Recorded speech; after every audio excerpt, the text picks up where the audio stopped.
If you're doing anything related to e-commerce, this is going to benefit you. And so I've worked with over 97 brands specifically on these things that I'm talking about with you today. And those three things are: 1, conversion rate optimization; 2, cost per click and media buying; 3, UGC and organic content. I always tell clients that it's about building the right house. Just like building your house on a firm foundation, just like making a nice property, you're going to make sure that your store is set up correctly so that it's welcoming for people. Conversion rate up. Boom. So I hope you weren't losing attention just at the moment where I was about to drop some big value on conversion rate optimization. But if you were, this is our client, Conor McGregor's brand, Tidal, and we're working with them. But I wanted to highlight how important it is.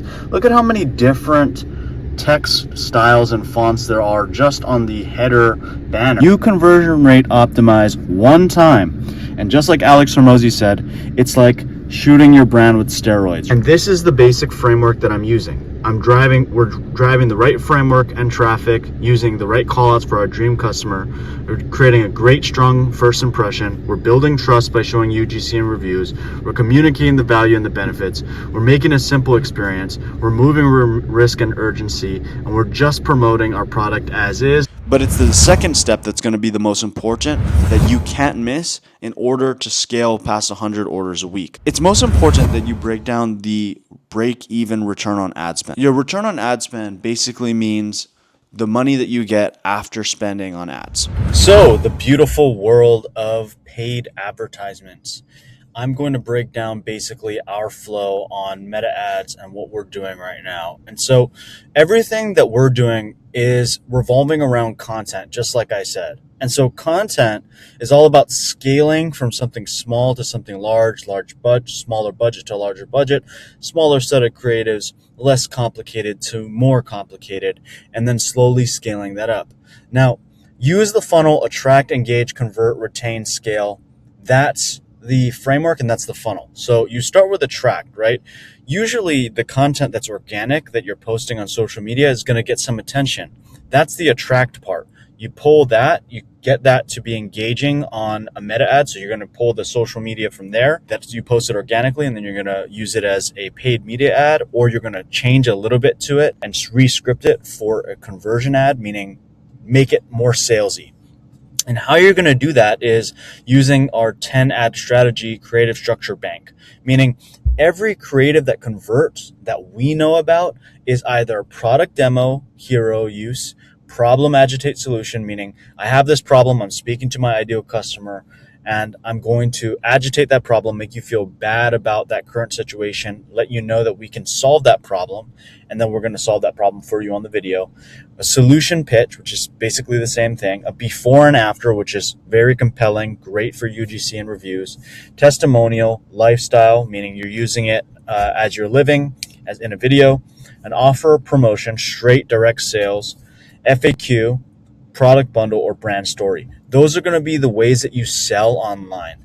It's important to know that your first campaign is going to be the most trashy campaign ever. No matter how hard you try, it's always going to be bad because you don't have any data. And I tell people all the time that data is the most important thing. So your objective should be conversion from the beginning, but you should go broad, meaning you don't want to go narrow on interests and behaviors just yet. You don't know what works. You might think you know what works, but you're going to look at other competitors. No matter what, you're going to go scale broad first, figure out what sells, do 3 to 4 different ads. And then once you find those new customers and once you get an understanding of how much you're paying for purchase, then you're going to start narrowing that interest. Once you start narrowing that interest, you're going to increase the amount of winning ads that you have, and then so on and so forth until you get to a place where you're seeing consistent retargeting, consistent purchasers. You know who you're targeting, what angle and what script is doing the best. The thing that's not going to be good for you guys when you're scaling up are these things. Don't scale a losing ad, which I'm going to get into here. Don't use narrow audiences. Don't change too many ads at once, and don't kill ads too early. So we've put together a tool called gambitvision.com. So this is a view of, so this brand here is doing over 8 figures per year, and they're doing it because they're scaling UGC organic, just like I said, organic social media scaled to paid ads on Meta from TikTok. They're getting the UGC on TikTok and they're going to promote it on Meta. This is why it's hard to scale. You have so much ad spend, so many different ad campaigns, you don't even know what's working. That's why we created Gambit Vision. We know how many purchases, we know what the average CPA is. But more importantly, we developed it so that we can see what's above and beyond our break-even return on ad spend. This is 5x and above, 7x and above. And based on the data we get from our application that we built, we're able to see what's not being tracked, what is low profit, what's break-even, and then what's profitable. The 30% that's profitable is going to be the only campaigns in green that we're going to segment and scale up, which is why it's so important to look at all the data. And when you know you have great content, you see what's converting, and then you're only toggling on and off based on the return on ad spend and the profitability of your advertisements. As long as you're profitable, it doesn't matter exactly what you do, but it does matter how you operate to scale up. Now, I think the most important thing in this entire operation is organic social media. I would recommend do 3 posts a day, start with founder posts, and start with AI UGC and AI scripted videos. Use the organic traffic to be a dictator of whether the content is good or not. If the organic traffic is building in traffic, in comment and likes and saves and shares, then that is an indicator that your content's working. If your content's not working, it's not going to get a lot of engagements. You typically have to post at least 30 times before you start seeing engagements on any given platform. If done right, can be your only channel and platform. So I had to come back for the copywriting part of this section. And I just want to share with you quickly what we did for one of these brands here that we started working with and how we thought about copywriting. So these are the frameworks that we're using right now.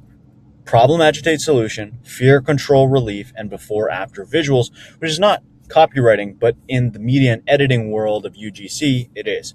But today I'm going to focus more on the problem, agitate, solution, which I think is applicable to any brand in the world. And this is why. The problem, agitate, solution breaks down 3 simple things. Identifies you have a problem and uses a distracting hook to pull you in. Agitates the problem, makes you feel bad about that problem. And 3, the solution, offering an opportunity for you to see clearer on what the problem is, how to solve it, and plug the product, which is the most important part, which is then followed up by a call to action. In this framework for a bike tow leash, you ride a bike and you have your dog come along and pull you along for that for that experience. We have an ad that we put together, and basically the hook says, if you bike with your dog like this, stop. And the agitate part is 1 sudden pull and you're hitting the pavement. Solution, show the product working. We're attaching the leash to the bike. Side position absorbs the pulling so that you're not going crazy, you have some control. And the CTA, if you bike with your dog, this is mandatory.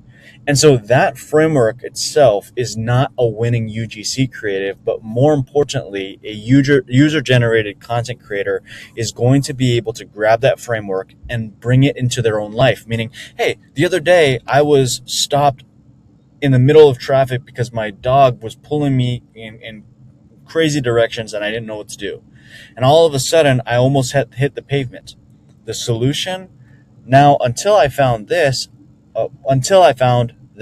right? And then it's going to show you what the product does, give a chance to build on the product and the story, and then it's going to plug it all while relating back to why in the first place it's relatable to the creator itself. Whatever you have to do to keep your brand alive, you need to do it right now.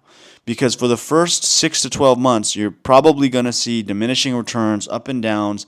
Maybe it's going to go great, but you should prepare for the worst. And I think people don't realize how much lies on media and content.